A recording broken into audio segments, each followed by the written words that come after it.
자, 이번 시간부터는 현재 이번 시험 대비 모의고사 문제를 이제 다뤄보시는데요. 자, 모의고사를 이제 40문항을 하시게 되면 한 번에 전범위가 이제 돌아간다는 이제 장점이 있죠. 그러니까 이제 지금까지는 단원별로 이렇게 쭉 정리하셨다 그러면 이번에 들어가는 이제 모의고사에 관한 부분은 한 번에 전범위를 이제 소화를 한다는 얘기죠. 그러니까 전체적으로 내가 정리가 돼 있는 부분과 이제 그렇지 않는 부분을 명확하게 구별을 해서 시험에 자주 인용이 할 수 있는 이제 그런 내용들인데 거기를 만약에 내가 틀리고 있다 그러면 그 부분을 집중적으로 보완을 하셔야 된다는 얘기죠.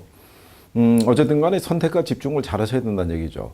그 시간적인 부분에 제약이 많기 때문에 제한된 시간 내에 40문제를 다 풀기 위해서는 일단 내가 먼저 풀 수 있는 것부터, 그죠? 계산 이런 거는 다 뒤로 빼버리시고 이론부터 먼저 이제 쭉 정리를 갖다 하시는 것이 이제 필요하다는 얘기죠. 자, 그러면 우리가 이제 1회차 모의고사부터 보시게 되면 1번에 한국표준산업 분류에 따른 부동산 서비스업에 해당하지 않는 것을 이제 물어본 거죠. 그러면 서비스업의 종류에 대해서는요, 우리가 이제 요약직 관계라든가 이제 기본소상에서도 이제 정리를 해드렸는데, 부동산업이 임대 및 공급업이 있고요, 서비스업으로 이렇게 나눠진다는 얘기죠. 근데 이제 이 임대 및 공급업에 대해서는 언급이 안 됐는데, 작년 여러분 시험에는 서비스업에서는 이제 출제를 했다는 얘기죠. 그래서 이제 1번 문제에 관해서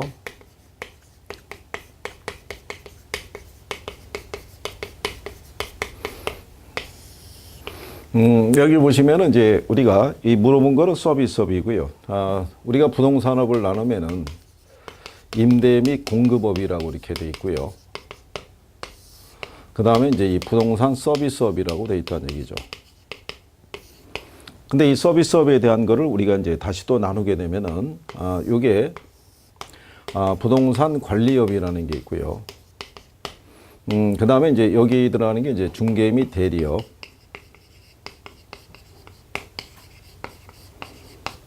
그 다음에 이제 투자 자문업. 그 다음에 감정평가업. 이런 것들이 이제 들어가 있다는 얘기죠. 나눠주게 되면은. 그때 이제 구성이 있을 때, 요거는 이제 요 옆에 세 분류로 보시면 되겠고, 이거는 이제 중개 자문 및 감정평가업.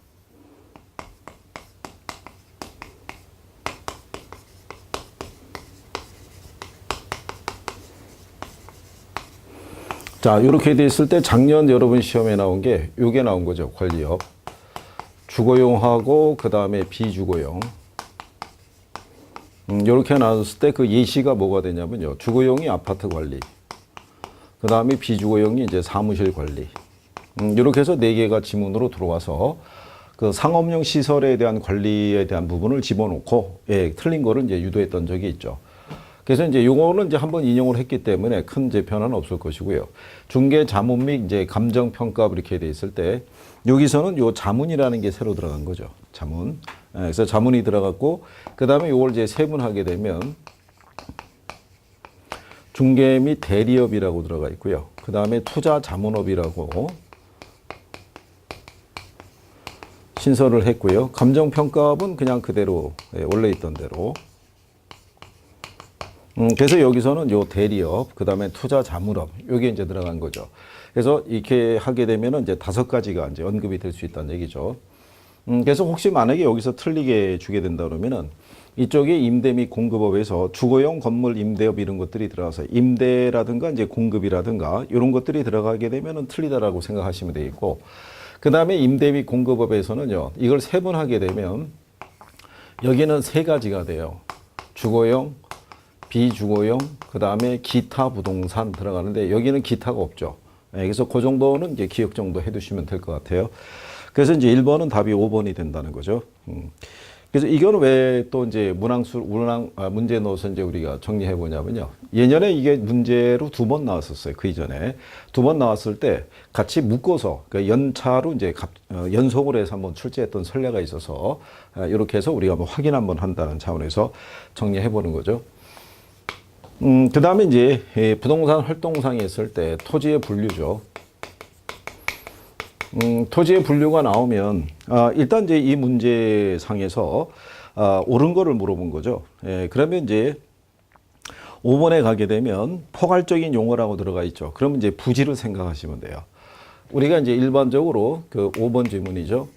대지하고 택지하고 부지 이렇게 들어가 있을 때 시험사항에서 어쨌든 인용이 된 게 제일 컸던 게 부지예요. 근데 부지를 우리가 지칭할 때는 이게 포괄적이라는 표현이 들어갈 때, 그렇죠? 이게 바닥 붙자니까 이게 얘는 건축 용지로만 제공되지 않고요. 건축이 제한되는 도로라든가 수도용지, 철도용지 등에도 제공되고 있는 그런 토지이기 때문에 얘를 이용할 때는 포괄적이라는 표현이 들어가요. 근데 거기 선화지라고 했으니까 틀렸겠죠. 선화지는 이제 고압선 아래에 놓여져 있는 토지를 우리가 선화지라고 얘기를 하죠. 그 다음에 이제 4번에 보게 되면요. 인위적, 자연적, 행정적 조건에 따라 다른 토지와 구별이 되는 것으로 가격 수준이 비슷한 일단의 토지. 그럼 우리는 또 얘를 떠올릴 수 있어야 돼요. 필지하고 획지. 얘는 토지의 등기 또는 등록도 아니라서 토지 소유자의 권리관계를 구분하기 위한 개념이라고 그러면 얘는 가격 수준을 구분하기 위한 개념이 바로 뭐다? 그게 획지란 얘기죠. 얘네는 이렇게 상대적 개념이기 때문에요. 가끔 나올 때 제목을 바꿔서 인용할 수도 있고 그래서 요거는 정리를 좀 해두시는 게 필요하다는 거죠. 그래서 요거 이제 구별하시면 되겠고. 그 다음에 3번에 가게 되면 하나의 지번을 가진 토지로서 등기 한 단위를 의미한다라고 되어 있죠. 예, 그게 바로 뭐냐면 필지죠. 뭐가 아니라 획지가 아니라. 그러니까 이렇게 바꿔준다는 얘기죠. 그러니까 그런 내용들을 내가 정리하고 있는지. 그 다음에 우리가 이제 이걸 얘기했었죠. 후보지하고 이행지를 물어볼 때요. 특징적인 부분은 이제 뭐가 있냐면 얘는 용도 지역 간에, 얘는 용도 지역 내에서. 네, 이게 포인트예요. 지역 간이냐, 지역 내냐. 네, 이렇게. 간혹 선생들이 주는 모의고사 보게 되면은 예를 들어서 뭐 농지에서 주거지로 이제 이행이 완료가 됐다. 그러면 그냥 주거지죠. 끝났으니까. 얘네는 진행 과정 중에 있는 거죠. 그러니까 그런 식의 표현은 실전에서는 나왔던 선례가 없어요. 기본적인 내용문이라도 정확하게 정리하시는 게 필요하죠. 그래서 이게 토지의 분류상에 관한 거를 내가 쭉 적을 수 있는지 그걸 한번 연습을 한번 해보세요. 그걸 다 적을 수 있으시면 나오면 맞출 거예요. 그렇죠? 예, 그래서 처음에 여러분들 대지, 택지, 부지 놓고 그 다음에 후보지, 이행지, 필지, 획지, 나지, 건부지, 법지, 빈지, 대지, 맹지 뭐 이런 식 있죠. 쭉 내가 한번 적어볼 수 있는지 적으면 정리가 되신 거예요. 그게 아니면 보완하셔야 돼요. 예, 그래서 가끔가다 인용이 된다는 얘기죠. 그래서 이번에는 답이 1번이죠. 주거, 상업, 공업용지 등의 용도로 이용되고 있거나 이용 목적으로 조성된 토지를 우리가 택지라고 그러죠. 일반적인 도시용 토지를 우리가 지칭한다. 그렇게 생각하시면 되겠고요. 자, 그 다음에 이제 3번에 가게 되면요. 토지의 이제 특성이죠. 자, 토지의 특성에서 이제 개별성에 관한 내용이다. 이제 틀린 것을 물어봤어요. 자, 이거는 또 이런 취지로 생각하시면 되겠죠. 우리가 주요 특성 하면은 부동성, 부증성, 영속성을 얘기를 해요. 개별성은 기타 특성인데 의표를 찔러서 하나 또 생각할 수도 있다. 그래서 이제 여기까지만 한번 정리해 보는 거죠. 자, 틀린 것을 물어봤을 때요. 부동성과 관련해서 연속되는 특징이 있다라고 되어 있죠. 5번 질문에 보면 개별성이라는 건 모든 토지는 어떻게 돼요? 다른 토지하고 대체할 수가 없죠. 토지는. 그럼 대체할 수 없는 이유는 뭐냐면 모든 토지는 뭐가 다 틀려요? 위치가 틀리죠. 그러니까 왜 위치에 차이가 나오냐면 움직이지 못하니까. 그래서 이 개별성이라는 거는 이 부동성에서 파생된 특성이다라고 얘기를 하죠. 그래서 이제 개별적인 부동산의 비교 작업이 좀 곤란하고요. 가격 형성이나 감가상각, 수익 등의 개별화, 구체화되는 요인이다라고 얘기를 하죠. 그래서 이 개별성이라는 거는 토지에만 적용하는 게 아니라 건물이라든가 기타 계량물에도 이 개별성이라는 논리는 적용이 된다는 거죠. 시험에 나온 거니까 거기까지. 자, 근데 이렇게 다른 토지와 대체할 수 없기 때문에 가장 기본적인 특징 중에 하나가 일물일가의 원칙이 적용이 된다는 게 틀린 거죠. 일물일가의 원칙이 배제가 되죠. 그러니까 일물일가의 원칙이라는 것은요, 상품의 동질성을 전제로 해서 완전 경쟁 시장에서만 성립이 가능한 거죠. 동일한 시점을 기준으로 동일한 종류의 상품 가격은 하나만 성립한다는 논리예요. 그러니까 개별성이라는 논리 때문에 토지에는 이 적용이 안 되죠. 일물일가의 원칙이. 그래서 부동산 시장을 불완전 시장으로 만들어주는 이유도 되더라. 그래서 이제 개별성이라는 걸 정리를 하실 때 얘들도 같이 쭉 떠올릴 건 한번 다시 한번 또 보는 거. 예, 그런 게 이제 도움이 된다는 거죠. 자, 그 다음에 이제 4번에 보시게 되면, 수요와 공급에 대한 부분. 이게 이제 A형이라고 그러면요. A형은 대부분 시험 목차 순서로 이 문제 배열이 거의 진행이 돼요. 예, 그래서 물론 이제 한두 개 이제 변화를 줄 수는 있지만 기본적인 배열은 그렇다. 이제 B형은 이제 5번 단위로 이제 문제 구성이 조금씩 달라지니까. 자, 그래서 이제 이게 이제 4번 정도의 이제 수요 공급 이론이 들어왔다고 봤을 때요. 올바른 것은 이렇게 물어봤죠. 근데 1번에 보면 수요의 탄력성이란 수요량의 변화에 대한 가격 변화를 의미한다 그랬을 때, 자, 1번 질문에 우리가 얘기한 이제 수요의 가격 탄력성을 얘기를 하죠. 이거는 가격 변화에 대한 무슨 변화율? 수요량의 변화율이에요. 그래서 이게 분수식이 있으면, 읽는 거는 이렇게 분모부터 읽고 올라가셔야 돼요. 계산은 반대로 위에서 밑으로 찍어서 내려와야지 된다. 이렇게 설명을 한 거죠. 그러니까 요것도 정리하실 때, 할 수 있는 거는 뭐 교차까지는 좀 힘들고요. 가격하고 소득 정도는 활용할 수 있다고 봤을 때,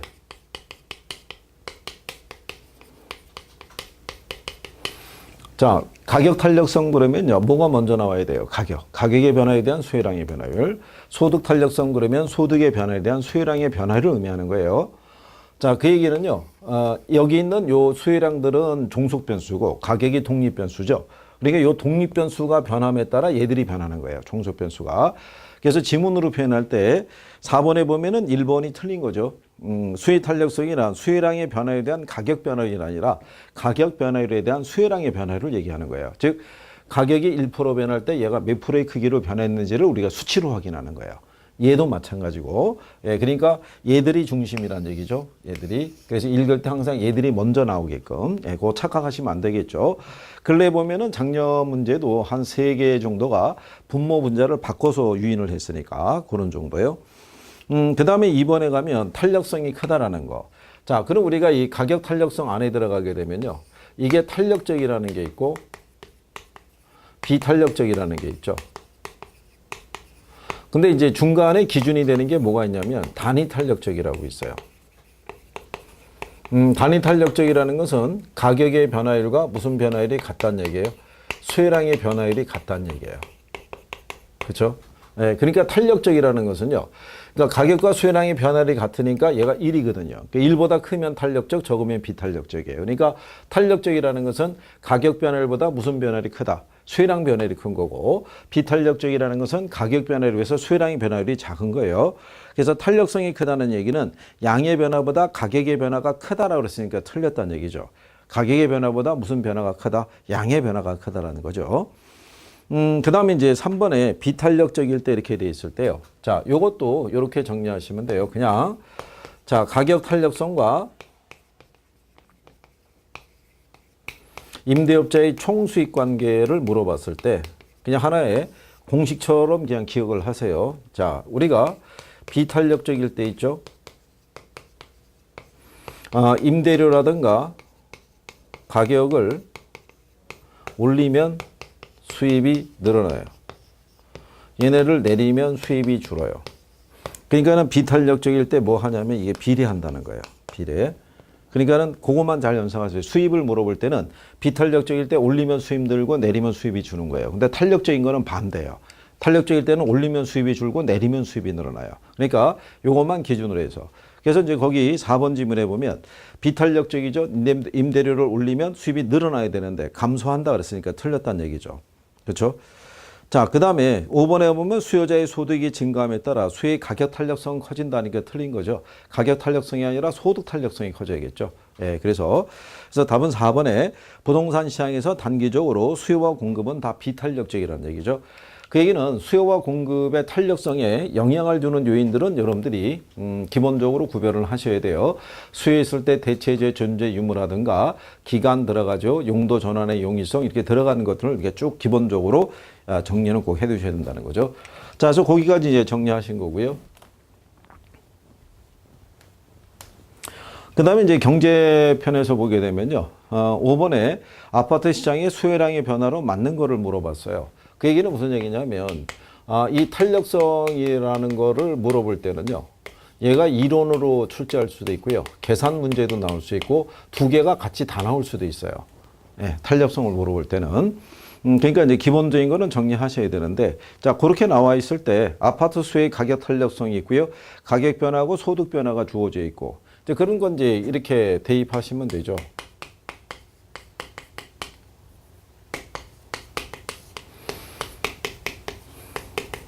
가격의 변화율에 대한 이제 수요량의 변화율 관계가 되고요. 소득의 변화율에 대한 수요량의 변화율이죠.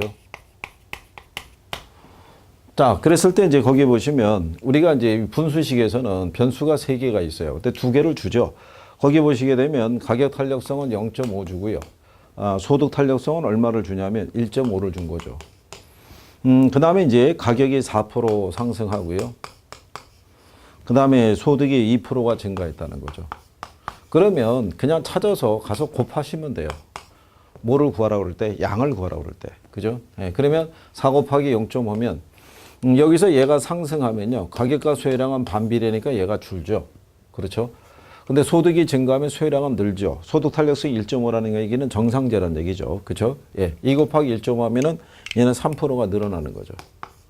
그럼 전체의 변화율을 물어보게 되면 3에서 2를 빼면 1% 늘어난 거겠죠. 그래서 답이 1번의 1% 이렇게 정리하시면 되겠죠. 그러니까 탄력성에 대한 거 복잡한 거를 하기 이제 힘드신 분들이 많이 있는데 안 되면 이제 요 기본적인 거라도 이제 해주시면 가격에다가 가격 변화에다가 탄력성 곱하면 수요량의 변화율을 우리가 구할 수 있다는 거. 네, 그런 정도로. 계산이 안 되면 너무 이렇게 집착하지 않으셔도 돼요. 이론이라도 정확하게, 그죠? 선별해서 24개 이상만 맞으면 되니까, 그죠? 계산 문제가 다 틀렸다고 그래서 학계론에서 60점이 안 나온다 뭐 이런 거는 없어요. 그러니까 너무 이제 그쪽에 부담을 느끼지 마시고 그래도 혹시 한번 해보고 싶다 그러시면 이론에서 정리해드린 부분이 있어요. 그쪽을 한 번 더 확인하시는 게 필요하실 거예요. 6번에 가면 장기균형에 대한 설명 중에서 옳지 않은 거 이렇게 구성이 돼 있죠. 자, 거기 보시면은 그 내용이 1번에 부동산 수요의 증가는 장기적으로 공급의 증가로 이어져서 장기적인 면에서 균형임대료는 단기 균형임대료하고 같아질 수 있다라고 얘기를 하죠. 근데 이제 단기의 수요가 증가를 하죠. 수요가 증가를 하고요. 그때 공급의 변화가 없으면 가격은 상승하죠. 근데 장기적으로 이제 공급이라는 것이 늘어나면은 가격이라는 건 어떻게 해야 돼요? 하락은 할 수 있죠. 하락은 하지만 단기 균형임대료하고 100% 같아진다는 보장은 없죠. 그거는 이제 뭐가 이제 차이가 있냐면요. 공급이 증가하면 생산 요소 가격이 상승해요. 생산 요소 가격이 상승하게 되면은 장기적으로 생산비가 증가했으니까 공급자는 더 많이 받아야겠거든요. 그러면 장기적으로 가격은 올라가죠. 원래보다. 하지만 생산비가 일정하다는 가정이라고 그러면 장기적으로 같아질 수도 있죠. 하지만 그런 조건이 없는 상태에서 단기하고 장기 기준으로 했을 때 같아질 수 있다 그러면은 틀리다고 볼 수 있겠죠. 그래서 이제 5번 질문에 보면 생산 요소 가격이 상승하면 장기적으로 공급량이 증가함에 따라 균형 가격도 상승한다 이런 얘기죠. 그래서 이제 6번에 대한 거는요. 그 장기 균형에 대한 부분인데 그냥 이런 정도로 뭐 인식하시면 시험상에 나온 건 뭐냐면요. 단기에 생산 요소 가격이 하락했어요. 그때 가격은 어떻게 되느냐? 가격은 불변이라는 얘기죠. 왜냐하면 생산 요소 가격이 하락하면 공급이 늘어나야 되는데 단기에는 공급이 늘어나기 어렵죠. 그러니까 단기에는 공급이 불변이고 장기적으로는 이제 공급이 어떻게 돼요? 증가하겠죠. 그러면은 가격이 어떻게 돼요? 이렇게 하락하겠죠. 그렇죠? 예, 그러면서 공급은 늘어나고 가격이 하락한다. 뭐 이런 쪽으로 한번 이제 준 거죠. 근데 혹시 만약에 공식처럼 장기적으로 생산 요소 가격이 불변이면 장기적으로 가격은 변화가 없어요. 단기하고 같아질 수 있어요. 근데 생산 요소 가격이 상승하면 장기적으로는 단기보다는 가격이 올라갈 수 있다. 뭐 이렇게 정리하시면 되겠고요. 그 다음에 이제 7번에 보시게 되면 경기 변동이 있는데요. 경기 변동은 실상 여러분 시험에 어렵게 주는 경우가 거의 없어요. 그렇기 때문에 기본적인 내용이고 맞추라고 주는 내용이니까 꼭 답을 찾을 수 있으셔야 되겠죠. 올바른 걸 물어봤을 때 일본에 보면 부동산 경기 변동도요, 일반 경기 변동처럼 순환적 변동이 나타나는 건 똑같아요. 근데 순환 국면이 예를 들어서 거의 뚜렷하고 명백하다면 틀리죠. 불규칙하죠. 불명확하죠. 그리고 부동산 경기는 일반적으로 무슨 경기 얘기냐면 주택 건축 경기 얘기예요. 상업용, 공업용이 아니라 얘가 중심이다라는 거를 꼭 기억하시면 되겠고, 그 다음에 부동산 경기에서도 순환 변동 이외의 변동이 존재하죠. 추세 변동, 계절 변동, 장기적 변동이 존재하죠. 그리고 주거용하고 상업용, 공업용 부동산 경기는 일반 경기하고 동일한 움직임이 나타난다고 되어 있는데, 일반 경기하고요, 상업용, 공업용 부동산은 얘가 동시순환하지만 주거용 부동산 경기는 역순환하죠. 그러니까 얘네들하고도 같이 움직이지는 않는다고 봐야겠죠. 예. 그래서 5번에 경기 변동은 공급 지표로는 건축량을, 수요 지표로는 거래량 등으로 우리가 경기를 측정한다는 얘기죠. 그러니까 경기가 좋으냐 안 좋으냐 여부는 그걸 가지고 확인한다는 얘기죠. 부동산 건축이 활발하게 이루어지고 있고요. 그 다음에 거래도 활발하게 이루어지고 있으면 전반적으로 부동산 경기는 좋다 이렇게 봐야겠죠. 자, 8번에 보시면 부동산 분석을 위한 자본환원 개수에 관한 사항 중에서 틀린 거를 물어봤죠. 자, 먼저 그 8번에 보실 때 뭐는 기본적으로 알아야 된다고 그랬어요? 자본환원 개수에서 역수관계는 기본적으로 알아야 돼요. 이 개수에서. 그래서 역수에 대한 거는 우리가 내과 개수 있고 연금의 내과 개수 있고 그 다음에 감채 기금 개수 있죠. 그 다음에 현가 개수 있고 그 다음에 연금의 현가 개수 있고 그 다음에 뭐가 있다? 저당상수 있을 때. 그렇죠? 역수관계 이렇게 우리가 그때 이모티콘 그리듯이 이렇게 해드렸어요. 역수 기본적으로 구별하셔야 되고 연금이라는 게 들어가면 총액 구한다고 그랬어요. 얘네들은 그 총액을 나눈 할부금, 특히 저당상수는 뭐 구할 때 쓴다? 예, 원리금 균등 분할해서 원리금 구할 때 쓴다. 뭐 이런 것들은 기본적으로 정리가 되셔야겠죠. 그래서 1번에 보면 감채인 개수를 이용해서 N년 후에 1원을 만들기 위해 매년 불입할 액수죠. 그 1원에 대한 할부금을 구하기 위해서 적용하는 게 감채인 개수다. 이런 얘기죠. 그래서 이제 3번에 보면 연금의 현가 개수란 할인율이 R일 때 N년 후에 1원이 있죠. 1원에 대한 이제 현재 가치를 구할 때 쓰는 개념은 이거는 연금 개념이 아니라 일시불을 쓰는 개념이다라고 보셔야겠죠. 그래서 틀린 게 3번이 되는 거죠. 그리고 이제 4번에 가시게 되면 연금의 미래가치란 매기 말에 일정 금액을 지불할 때 연금 최종 말기에서의 미래가치 총액이죠. 그러니까는 연금이라는 표현이 들어가면 이렇게 총액을 구한다는 개념이죠. 그리고 저당상수라는 것은 연금의 현재 가치를 기준으로 매기 말의 수령액 또는 지불액 있죠. 즉 원리금 상환액을 구할 때 쓰는 게 저당상수라는 거. 예, 그런 거는 이제 기본적으로 정리를 해 두시는 게 필요하다는 얘기죠. 자, 그래서 이제 그 관계로 이제 정리해 드렸고요. 그 다음에 9번에 가게 되면 대부 비율을 구하라고 되어 있어요. 계산 문제인데요.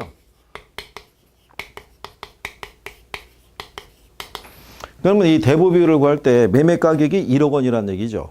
그리고 이제 부채 감당률이 1.2고요. 순 영업소득이 600만 원 이렇게 구성이 되어 있다는 얘기죠. 그리고 이제 저당상수는 이제 0.1 이렇게 되어 있다는 얘기죠. 그러면 이 조건하에서 우리는 뭐를 알 수 있냐면요.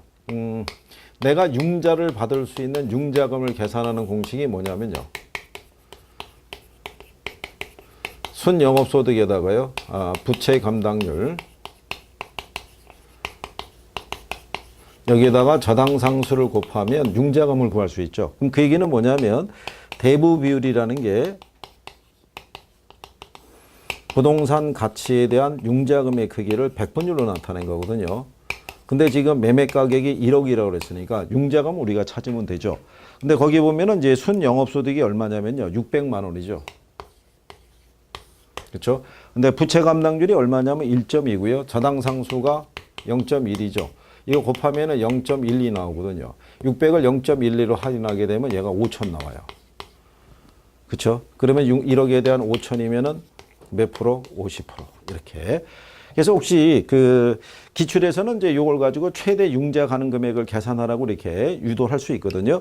예, 그랬을 때 이제 이런 식으로 해서 간단하게 대입해서 우리가 구할 수 있다는 공식 정도만 좀 알아두시면 되겠죠. 자, 그 다음에 이제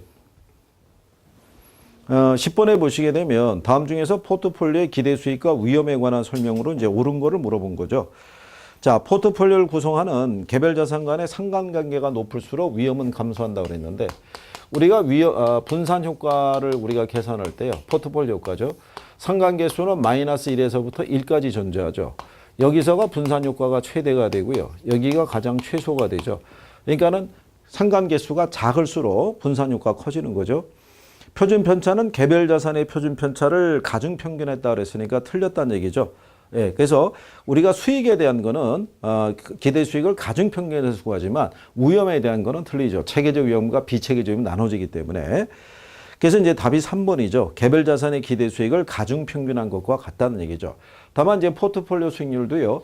산술 평균할 수도 있고 가중 평균할 수도 있죠. 그러니까 확률 값을 50%를 주느냐, 40대 60을 주느냐, 뭐 그런 차이점이라고 보시면 되겠고요. 그래서 상관관계가 낮은 개별 자산 간의 결합은 포트폴리오 위험을 증가시킨다 그랬으니까 틀린 거죠. 예. 그 다음에 상관 개수가 0일 때 포트폴리오 위험이 가장 작아진다는 게 틀린 거죠. 가장 작아진 것은 마이너스 1일 때가 가장 최대가 되죠. 1일 때가 최소가 되고요. 이때는 위험 분산 효과가 없죠. 하지만 1만 아니면 분산 효과가 발생한다라고 얘기를 한 거죠.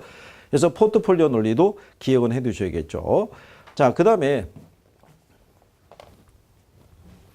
11번에 보시게 되면 수익성 지수를 물어봤죠. 작년에도 이게 수익성 지수 지문에서는요, 반대로 나온 거죠. 수익성 지수라는 거는 현금 유입의 현가를 이게 현금 유출의 현가로 나눠서 우리가 계산하는 거죠. 그래서 얘가 1보다 크면 우리가 투자를 하는 이제 그런 개념이죠. 그래서 여기 보시면은 투자로 인해서 발생할 미래 현금 흐름을 적절한 할인율로 할인한 후에 현가에 당초의 투자 지출액을 나눈 금액이죠. 또 이론의 투자 비용단 현금 유입으로 측정한 상대 금액으로 투자안의 경제성을 평가할 수 있다고 되어 있죠. 그래서 이 수익성 지수라는 게요. 근래에도 언급이 되고 있는데 이 비율하고 똑같죠. 비용 편익 비율 분석이라고 그래서요.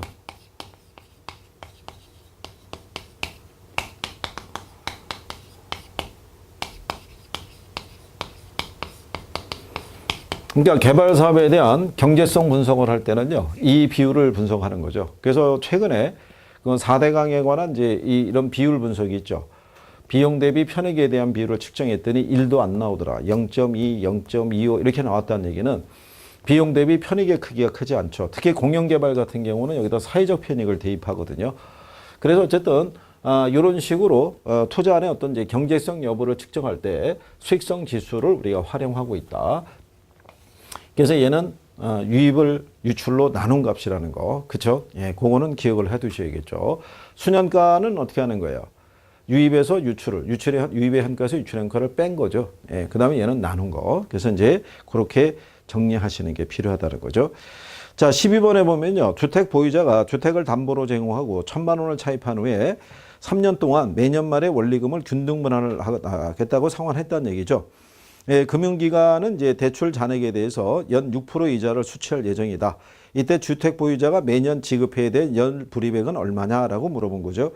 단 이자율 6%, 3년인 경우에 연금의 현재 가치 개수가 2.6730이라고 주어져 있어요.